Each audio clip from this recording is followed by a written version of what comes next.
Se você acredita que hoje o nosso poder de compra está absolutamente reduzido e que a gente trabalha da mesma forma que nossos avós, mas não conseguimos comprar metade do que eles compraram, você está absolutamente certo. 63% dos brasileiros acreditam que o poder de compra hoje é menor do que há um ano atrás. E depois de 30 anos de plano real, hoje R$ 100 compra somente o que R$ 13 comprariam. E isso não é só aqui, isso acontece no mundo afora também, como nos próprios Estados Unidos. E se a gente for buscar a raiz desse problema, o próprio ChatGPT me ajuda e nos ajuda a entender que isso foi tudo culpa basicamente do anúncio do Fed sobre o lastreamento do dólar deixar de ser vinculado ao ouro. Aconteceu lá em 1971. A partir desse momento, o dólar não era mais vinculado a nada e podia ser imprimido de forma livre, à vontade. Isso minou o nosso poder de compra e pela primeira vez o nosso trabalho não recompensava da mesma forma que o dinheiro deveria. A gente trabalha, trabalha, trabalha e o dinheiro não entra. Porque enquanto você trabalha para ganhar $1.000, o governo imprime 1 milhão, 1 bilhão, 1 trilhão se quiser. As informações da própria IA dos Estados Unidos é que o anúncio do Federal Reserve em 71 teve um impacto gigantesco na economia global e que influenciou diretamente a desvalorização do dinheiro e a perda do poder de compra ao longo do tempo. E dentre as causas ele nos dá algumas, né? Porque o fim do padrão ouro causou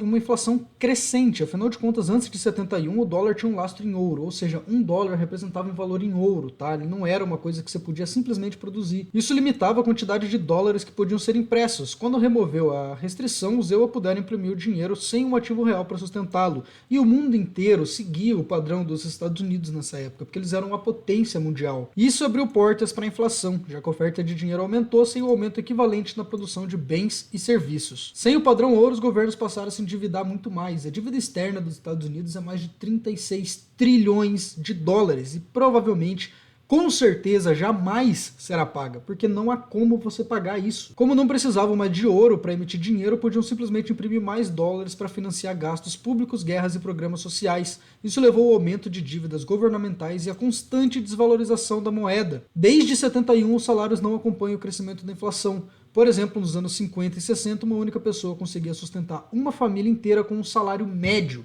Hoje, se você fizer isso, você não vai conseguir comprar casa, não vai conseguir comprar um carro e mal vai sustentar a sua própria família. E eu ainda vou além e pergunto, o Bitcoin seria o único dinheiro real hoje? E olha essa resposta interessante do ChatGPT. O Bitcoin se aproxima bastante da ideia de um dinheiro real, pois possuem características que o tornam escasso, descentralizado e resistente à inflação. Depois ele nos explica o que é o dinheiro real. Basicamente depende da escassez, da durabilidade, divisibilidade, portabilidade, aceitabilidade e reserva de valor. Uma coisa que eu achei muito interessante é que quando a gente vem aqui embaixo, ele mesmo fala, as moedas fiduciárias de hoje, dólar, real e euro, eles não são dinheiro real, de acordo com o próprio ChatGPT, pois podem ser criadas à vontade e perdem valor ao longo do tempo.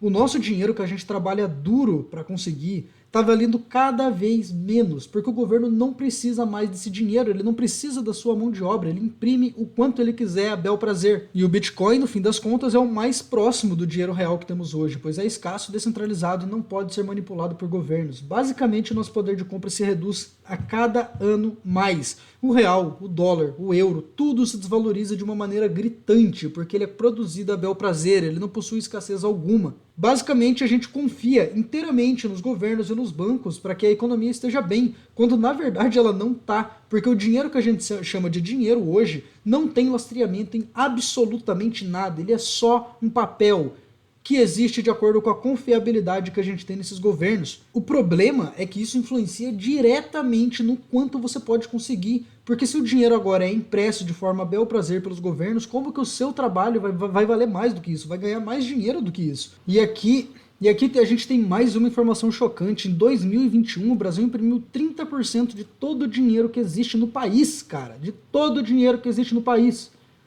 Enquanto o Bitcoin reduzia a emissão pela metade, a gente produzia e colocava aos montes real no mercado, desvalorizando cada vez mais o nosso trabalho, o nosso poder de compra.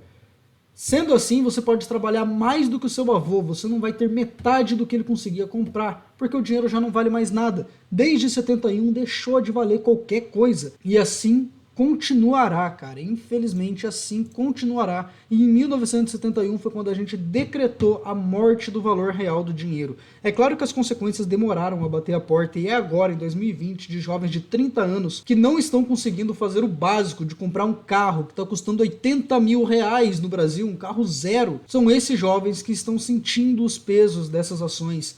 pesadamente, cara. Assim como você, assim como eu, assim como muita gente, a gente trabalha, trabalha, trabalha e não sente que o dinheiro entra, não sente que a gente consegue comprar nada, e não é só sentir, é o que é. É por isso que a gente precisa buscar outras formas de ganhar dinheiro hoje em dia, utilizar a internet como uma forte arma a nosso favor. Empregos tradicionais não vão te sustentar como sustentaram seus pais e muito menos seus avós. A competição de faculdade hoje em dia é absolutamente insana. Diploma tá saindo adoidado por aí, muita gente tem diploma. E agora quando você se forma, você mal sai ganhando 2 a 3 mil, cara. E 2, 3 mil você jamais vai conseguir comprar coisas relevantes. Infelizmente, é um problema que a nossa geração vai ter que lutar e correr atrás para resolver. E o Bitcoin vai continuar se valorizando por causa disso, por causa dessa falta de valor no dinheiro verdadeiro, por causa dessa busca por um dinheiro real. Afinal de contas, o próprio GPT nos diz que moedas fiduciárias não são dinheiro real, porque podem ser criadas à vontade, cara. Então a gente tem que parar de se iludir e precisamos buscar soluções.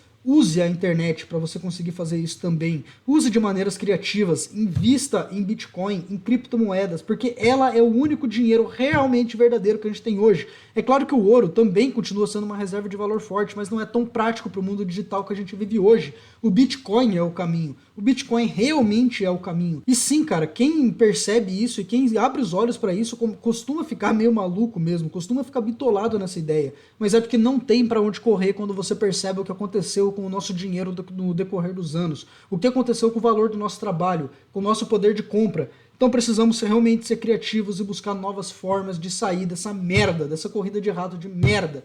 Esse vídeo é só para te falar sobre isso. Se você gostou, deixa o like, se inscreve no canal e eu trarei outros conteúdos relacionados. Obrigado e tchau, tchau.